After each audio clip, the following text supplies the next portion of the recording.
Welcome back to our channel. Today, we'll show you how to find the privacy policy in Chrome on your PC.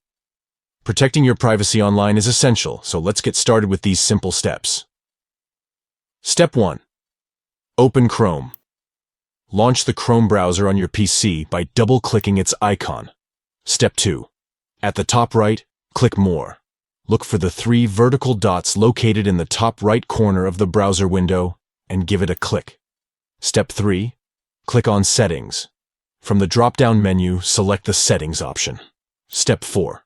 Select About Chrome. In the Settings page, scroll down until you find the About Chrome section and click on it. Step 5. Click Privacy Policy. Within the About Chrome section, locate and click on the Privacy Policy link, and there you have it. You've successfully found the privacy policy in Chrome on your PC. It's important to review and understand the privacy practices of the websites and services you use.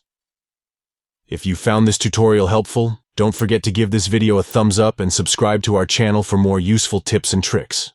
Thanks for watching, and we'll see you in the next video.